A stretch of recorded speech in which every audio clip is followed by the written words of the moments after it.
Hey there guys, this is Obsidian Chill. Got another video for you today. For this one, it's going to be broken down into three parts. So the first part, I'm going to be touching on the Dima Feng artifact and how that helps, specifically helps battle healing as an artifact. The second part of the video is going to be more on a generic battle healing guide where I'm touching on different points and different specs for it. And the third part of the video is going to be touching on celestial battle healing because that is an outlier compared to like electric, nature, water, well, technically water and sorcery. Just a different approach to it because of the powers that celestial has. So that's going to be on the third part. So as normal, all the timestamps will be in the pinned comment, so you can skip to whichever section you prefer. So let's kind of get into it here. Okay, to touch on the Demon Fang and how it relates to battle healing. So the Demon Fang, every 12 seconds, hitting an enemy with a weapon attack empowers your weapon. While empowered, your next 6 weapon attacks deal additional damage to your primary target equal to, if we go back here, so 5, 6.6, 7.4, 18% of your restoration, and restore power equal to 1.4, 1.82, and 2.2 of your restoration, depending on what artifact level you're at. So I've got 120, 160, and 200 here. So in terms of how both are calculated, it's completely based on math. So if you go to restoration, 27,894, and that's going to be, so say at the 200 artifact, so 27,894 by 8.2%, that's what your Demon Fang's proc is going to be, and the restore power equal to 2.2% of restoration. So 2.2% of 27,894 is what your power return is going to be. So if I just to kind of highlight that there, if I drain some power. And proc the Demon Fang there. So procs on 6 hits. So we show in the combat log here. Demon Fang healed myself for 613 power. So 1, 2, 3, 4, 5, and 6 ticks, because that's how many. If we go back to the Demon Fang artifact here.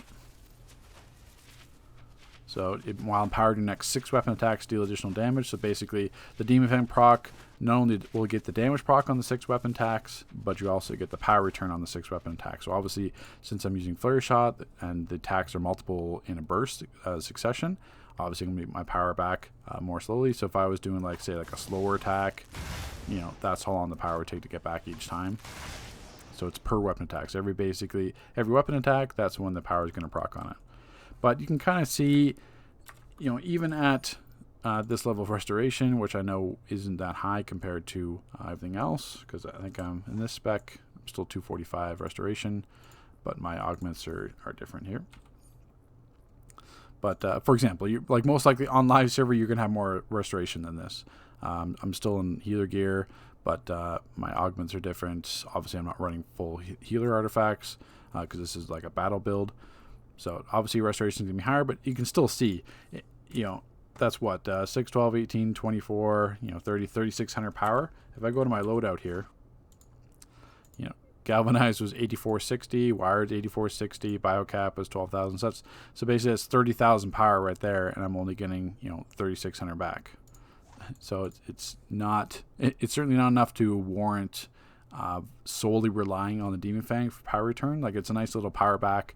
Like it's free power return for yourself, but it's not enough to cover an actual power usage. Like it's going to be like a third of the power you need to, if I hit galvanize and then do Demon Fang, I recovered a third of my power from Demon Fang to use galvanize again. So obviously you're still going to need a controller. You're still going to need either like a different kind of spec to regen power yourself. So you can't solely rely on the Demon Fang for power return. Okay, so looking at the Demon Fang in a bit more detailed light here. So same thing, I've got the breakdown, Demon Fang 120, 160, and 200, which you saw just on test server. So as an example, because it's easier to show, because the Demon Fang damage is based on strictly math calculation, it's easier to show it like this, and I'll show you in the combat log and analyzer as well. Rather, because it doesn't show up easily in the combat log or while you're watching DPSing, it just doesn't translate well to that. So it's easier to see from here. So for an example, at Demon Fang at rank 120, so full healer spec, I've got 245 skill points into Restro, all my crits, so more like a traditional healer spec with some extra precision. So at 26,711 restoration, my Demon Fang proc, because it's 6.6%, is going to be 1,767. So that means every weapon attack that I do, is going to have an extra for those like 12 seconds. So every 12 seconds, each one of those 6 weapon attacks will have an extra 1767 damage on top of it. So for an example, I did a 60-second parse. I'm going to get 30 hits in that 60 second, which is basically 60 divided by 12 is going to give me 5, and then 6 hits. So basically in 60 seconds, at 120 Demon Fang artifact at this restoration, I did an extra 53,010 damage. Or the Demon Fang artifact itself did 53 damage in 10 seconds in that minute. And then as you can see, the power return at that level of restoration was 497 per tick, so 2900 power return, because you saw in my example I was using the 200 artifact, which is 633, and that was like 3798 power returned. So at the Demon Fang 160, so you basically jump up percentage of restoration from 4 to 5, from 2% prec to 3, and then the power doesn't really matter. And now it jumps from 6.6 to 7.4, and then 2% power on your restoration, whatever. The power doesn't really matter anyway. So basically, same thing. Full spec, 245 skill points. So now I'm at 27,401 resto. The Demon Fang proc was 2,028, and that was 60,840 damage over that minute, over that 60-second parse. And then what you saw there, the Demon Fang at 200, basically jumps from, the resto stays the same, but the prec jumps from 3 to 4, and the power stays the same, and now we go to 8.2% and 2.2 power, whatever.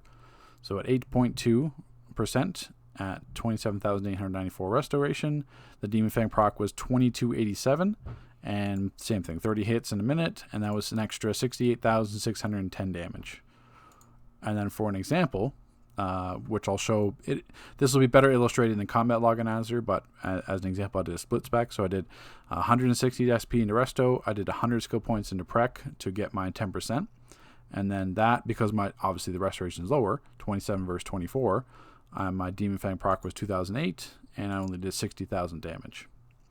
So if we jump to the combat log analyzer here, so we got basically we'll 2. So basically you can see here I've got 2 logs up. This one is going to be the Demon Fang healer spec, which I just showed you, 22,458. So this is 245 skill points into resto. I'd have all my restoration crit healings crits spec. So flurry shot in that 60-second parse, I did 658,617 damage at 22k prec. So I did about 650k damage myself with the weapon, and then the Demon Fang did 70k damage. The subjugator of this thing that's the blast adapter proc mod on the weapon. So the blast adapter mod did 4k damage. So it shows. So if we go basically, if we click on the demon, go to combat breakdowns, the Demon Fang 2287, 30 hits. No, obviously it doesn't crit because it's based on a calculation. 68k, and then if we go down to myself, if we go down to movement spec, so flurry shot mastery, I averaged like 4,500 damage on the normal hits, and then on the crits was about 9,200. Crit percentage was 20% over that 60-second parse. So in a minute, I did what's that total? That'd be like 700, just over 700k damage, but only 68% of that was actually the Demon Fang. So yes, while it's not a ton of damage, it's damage you can do. Obviously restoration might be higher compared to live server gear, but it's just kind of look at it as like free damage, but not to focus everything on it. So now the thing is, if we jump over to our prec spec one, so this is basically going to be 160 into restoration, 100 into prec. So I'm at 24. I basically jumped up 1600 prec. So now the damage is 833k, and the Demon Fang did 60. So obviously my Demon Fang did less damage because my restoration is lower, but comparatively, same everything, same spec, except I have more prec. I'm doing 658 to 833. So if we go back to my combat breakdown, actually if we go to the Demon Fang, obviously it's going to be lower. 2008 is the median. Obviously it doesn't crit, it's 30 hits. But if we go to myself and look at normal hits,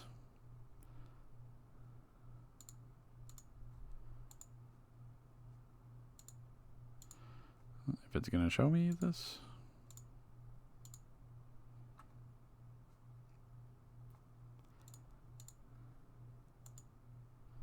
Right, well, sometimes it doesn't want to cooperate. There we go. Yeah, so regular flurry shots at this prec, so basically 1600 prec more, was about 5200 medium, and on the crits was almost 11,000. And the crit chance being 28% in that 60-second parse. So the moral is that even though the Demon Fang does that extra damage, it's still better to spec prec, obviously, than to worry about maxing restoration. So even if you put everything like where like resto augment, max restoration, max resto everything, the Demon Fang, it's only going to be based on a small percentage of that total restoration. So with a full restoration spec, I'm doing 68k, and then I'm doing way less damage because my prec's lower. And then if I do it here, it's 8,000 less, but I'm doing, almost 200,000 higher damage because of my precision. So the moral is that the Demon Fang does help with damage, but you shouldn't focus on Demon Fang damage. You're still going to be best to spec as much precision as you can. It's that the advantage of this artifact is that it also gives you that 5% restoration. So you're not nerfing your healing just so you can spec like full DPS gear, full DPS artifacts, so you're not compromising your ability to still provide healing to the group because the Demon Fang allows you to keep some restoration along the base stats as well, but it allows you to still get some damage from it to compensate for that. So it's still a handy artifact to have in a battle healing spec, because you don't want to take just 3 full-on DPS artifacts, because you lose a ton of restoration. You'd lose because the Demon Fang would have the base restoration and that 5%, so you compromise your healing ability, which is not ideal, just to sacrifice just for some higher damage. So this one allows you to keep some of that healing ability and still focus on some of the damage.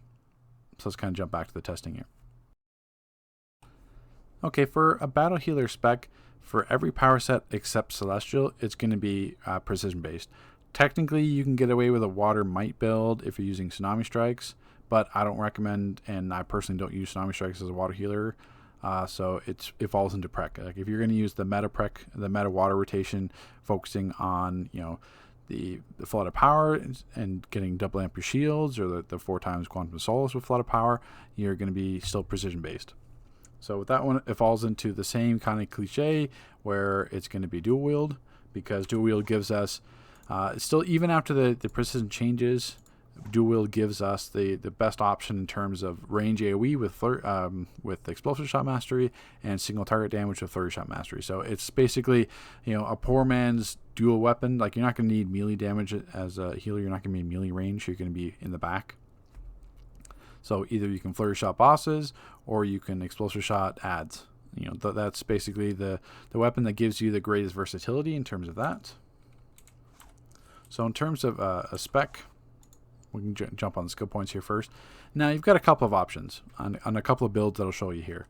So for the generic build where you want to do some damage, but you're still going to do some healing. So for like newer content, or if the group's kind of still sketchy, you're still going to want to take a hybrid focus, because in terms of gear, I prefer the Relentless Precision build in terms of that. You can run Focus Restoration, but the thing is, if you get hit by an enemy, it drops. Not that it happens that often, but it can, where the Relentless Precision, as long as you keep your combo meter up, which won't be an issue at all using Flurry Shot, because it builds the combo meter quite quickly. So by doing that, I'm losing the 5% restoration from Focus Restoration.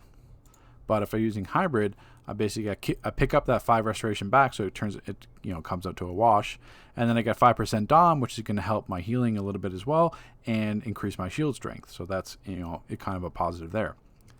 And because you're still going to be using a focus on weapons and powers as healing. You're not just going to be hitting a weapon buff and then doing a bunch of flurry shots and not healing. You're still going to be hitting both, so it helps you regen from that point of view. You can run Weapons Expert, but this is going to be dependent on the group and the content you're running, because obviously you're going to be losing 10% restoration if you're on Weapons Expert, and you're not going to regen any power based on when you hit your heals. It's only going to be your weapons. So if you're in a spot where you need to heal more often and don't have time to do weapon attacks, you're going to bottom out your power. Your controller's going to hate you. It's just going to be not ideal. But so Weapons Expert is completely dependent on the raid and the group that you're running it and how competent they are. So in terms of everything else, you have to take the DPS crits, critical attack chance, critical attack damage. I still prefer the critical heal chances as well. You don't necessarily have to take both. You could take like 10 and 20 or 10 and 10. But I don't want to compromise my ability to heal and while just be doing damage. And then in this spec, I have 245 into restoration and then the rest into prec. In terms of the weapon combos, obviously it's going to be maxing dual wield and then maxing bow to complete that weapon mastery. In terms of iconics, you don't need any iconic powers. And in terms of movement, I would just take the movement mode. You could take the breakouts too, just depending on how many skill points you have. You can take the resistant ones. In terms of gear, I'm still running a full healer gear. So unless you're running like a duo or like an alert or some like really old content, I would still rock the full healer gear. Just because you still need that restoration, not only for the Demon Fang, but you also need it for actual heals. You can't just heal in complete full DPS gear because your restore stats are going to be in the toilet basically. So in terms of that, I still obviously I'm running Blast Adapter. The neck mod I'm running Relentless Precision. The head mod I still have my Transducer. Back mod I still have in terms of electric I would have Accelerator Biocap. So you still have the same healer gear, same gear. You just would have precision focus mods. Trinkets, go ahead, run full DPS trinkets. That's completely fine. Don't even really need healer trinkets at all. In terms of artifacts, you're going to want the Venomous Dispenser because you're going to want the weapon buff. So that's kind of a positive there. You need that. You're obviously going to be running the Demon Fang as well to get some extra damage as well as to help your restoration and precision at the same time. The third artifact, you've got basically 3 choices. And it kind of depends on your playstyle and how you want to approach it. If you want to focus more on healing, you'd run the Orb. So yeah, the Orb doesn't have any precision, but it has the pet that's going to help you heal. It's going to cost some extra power, but you can still sustain that. So you get extra priority healing with the Orb and helping out your healing stats. If you want to focus on spamming it like a Savior Nature battle healer, you certainly want to go in bug form to proc the supercharge for everyone else, or if you're running like Arbiter or something, Sorcerer Arbiter gets a bit awkward because then you're not doing any damage in it. But if you want to focus more of supercharge for yourself and for the group regen, then you run Eye of the Gemini. Eye of the Gemini does have the 4% precision, which would be the same as the Demon Fang, but it has 0 base precision, so that's an issue, and has 0 base restoration. So your stats do take a bit of a hit. But depending on what supercharge you're using, it's just basically using that to regen Caster's Watch to the group. And then if you want to focus on a purely battle spec or purely precision based, then you'd run the Sparring Eye. Most likely you're not going to have that as a healer because it's more of like a tank precision artifact. So basically countering enemy increases your weapon and precision DPS by 18%. And grants immunity, which you wouldn't need, but that 18% precision weapon DPS is pretty handy. And then if you're always using Flurry Shot, you're always countering, so you could get those counters off over a DPS or another roll. But in terms of everything else, like the COG, the controls can run that now, so you don't have to worry about it. The Grim doesn't help you at all as a healer because the PIs wouldn't work anyway. You don't have to worry about that. Soul Cloak obviously has 0 precisions. You wouldn't want to worry about that at all. I mean, technically, the Philosopher's Stone has the highest base prec, like the 1000 prec, so you could run that as well in the Sparring Eye. If you already have the stone at 200, you can certainly do that. It would help your. Now it's still going to give you that damage buff and the free power casting, so that's certainly an option. It's just that a lot of people don't have the stone level, but that is certainly 100% completely viable. You get great base prec. You also it has 0 restoration, but that's okay, whatever. And you get the 4% prec, 4% dom, 4% restoration. So if you have the stone at 200 or like at least 160, that's completely viable as well. But for the case of this testing, I'm running a Sparring Eye. How I did it, because that's more reasonable that people would have that even at 120. But you've got some choices in terms of artifacts. So in terms of augments, the bottom 4 origin augments are always going to be precision or precise ones in this case. The head augments, you have a couple of choices. I would normally run, I just don't have the current ones maxed out here, but these are the Justice League Dark ones. But I would still keep these as precision just for that extra damage. If you find yourself just kind of feeling you have low heals or you're not doing enough healing, you could easily swap those out for the restoration ones because it'll give you the extra restoration and power while in that content. As well as some extra base restoration. But normally, the general rule of thumb is I would just keep all the augments precision based for damage. But an easy way to get some extra quick healing and add to your healing totals will be to swap in just the origin ones, just the top ones, or the adaptive ones, not the origins. Origins bottom. but just switch the adaptive ones to resto. So that's a quick fix you can do to get some extra healing in terms of all the stat bonus that it'll have. But general rule of thumb is to keep everything precision. In terms of like a second spec, really the only change here is that this is a pure battle spec. So obviously I'm taking weapons expert if the content allows you to, and then I'm focusing on I put at least 100 precision into to get the 10%, and then the rest into restoration. And obviously you can play around with that depending on what the content is. You can do 116 in prec and then 100 in restoration just to get that. So that one's going to be more your comfort level on how you want to approach that. So in terms of battle healing, that's how you'd spec. In terms of, if your sorcery or your water or your nature or your electric, the loadouts stay the exact same. You just have to drop 1 power for the weapon buff. So right now in this loadout, I would normally run like recover. I'm dropping recover for wired because galvanize is important. Biocap's important. You need a priority heal. Flux is important for a shield, and group transducer obviously. So I can afford to drop recover in this situation, so I'm using wired. So you just have to find something in your loadout that you don't necessarily always use, and then you just drop that for the weapon buff. That's the only thing that changes with your loadout, because when you're rocking the weapon buff, then it helps your venomous dispenser. So just as an example, I'm in that pure battle heal spec. Dima Fang, venomous dispenser, sparring AI. I'm sitting at precision 24k prec with the relentless precision, and I'll just hit a couple healing powers. And wired obviously. Messed up that clip.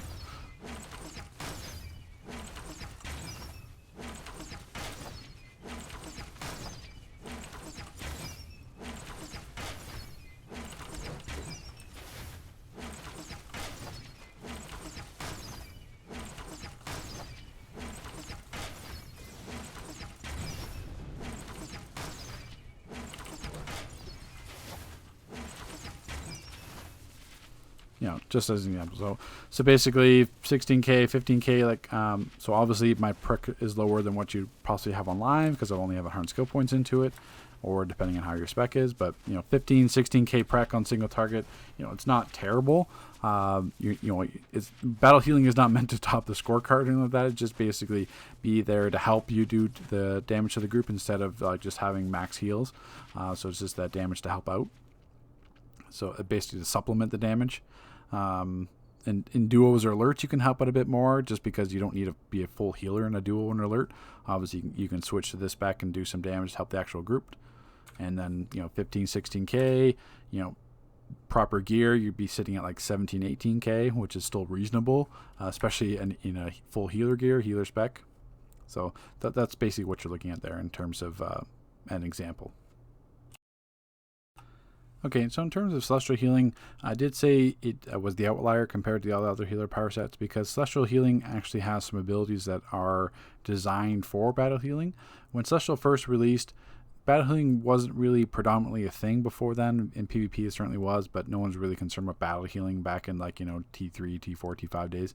And then when Celestial came out, it was really, really powerful in terms of, in general, Celestial Healing and Celestial DPS was just a very powerful power set when it was released. But Battle Healing was taken to a whole nother level with Celestial Healing because of powers like Benediction and Malediction. You had, especially in PvP, it was crazy powerful for a while until the powers were toned down. You had Celestial Healers rocking full DPS gear. Didn't matter if you were controller debuffing them because the heal debuff didn't matter because the healing was proportionate to the damage that you dealt, and then you're rocking full DPS gear, so you're doing the damage. So you had you could have 2 or 3 controllers on a Celestial Healer. It didn't matter that healer wasn't dying.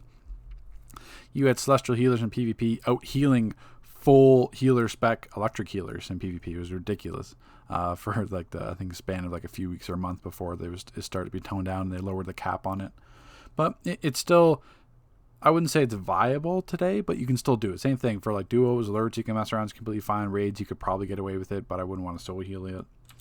So in terms of a loadout, it revolves around Malediction and Benediction. So Malediction, so basically we're looking at the cleansed, because this one is just for solo. So condemn your target with a beam of divine energy, dealing damage over time. You and up to 7 group members receive healing over time equal to a portion of the damage dealt. And then Benediction is imbue your weapon attack, your attacks with dark power. Every 2 seconds, you and up to 7 group members receive healing equal to a portion of your damage dealt to enemies, and is capped at a percentage. Consume Soul is going to be your main heal over time, a little bit of burst as well, and then basically you're doing Corrupted Wrath of the Presence for a bit extra damage. Death Mark is very nice because the corrupted blessing does some nice burst damage as well, and you get it's up to a 4-man shield. And then number 5, you've got depending on yourself as a healer, you've got some options. Because I'm doing more damage, I would take an extra healing and blessing. So you've got 2 4-man shields and Death Mark and blessing, and then Cursed Idol Supercharge. You can also take I guess Plague if you want to do a little bit more damage. You could take Virtuous Light if you want some better burst healing. You could take I guess Sacred Light if you want to supercharge. You've got an option. Whatever power you feel. Oh, sorry. You can also take like Renew, so you have a priority heal, because I don't have a priority heal in this. So if you want to take a priority heal, if you want to take an 8-man heal and Virtuous Light or whatever, that one's more of your choice. I take Blessing just because I'm running an extra shield, but if you feel like you need more healing, then take Renew or a priority heal. Doesn't matter. That's your choice. The 4 powers you need to focus on for battle healing a Celestial would be Malediction, Benediction, Consume Soul, and Death Mark, and then Cursed Idol, which is basically just to help you with your healing as well. So in terms of a spec, this one you're going more might because it's basically based on damage. You're still taking the crits. You're still taking the chances. You're just taking max might, putting the rest into restoration. Obviously, super powered spec. In terms of gear, I'm still wearing full healer gear. The neck mod, I'm running escalating might. Same thing in precision, I would run relentless precision. Now I'm running escalating might. And augments, I still have my might augments. You could wear the resto head augments if you want, just to get the extra restoration, like the 3% restoration and power in content. You could certainly do that. That's viable as well. It's just that I don't have those leveled, so I'm just wearing these ones because I have them leveled on test. But you could certainly still wear the 4 might in the bottom, but you could certainly switch those out to 2 resto ones. So in terms of DPS artifacts, Granorum is going to help Consume Soul because it works off Purified PI, and you get some extra pet damage. The Gemini will obviously help Cursed Idol and regen for the group. And third artifact, just a might one. If you've got the stone level, take the stone. If you got the soul amplifier level, take the soul amplifier. You just want something to give you some extra might. And then if you're new to Celestial in terms of the rotation, just make sure that you have to do tap range, hold range on Malediction, tap range, hold range on Benediction. Consume Soul and Death Mark are both tap melee, hold melees, because you need to set up the Corrupted, the Cleansed, Corrupted, and Corrupted. And then Blessing, just hit, don't worry about it. Like you could do Cleansed Death Mark, but that's only single target damage.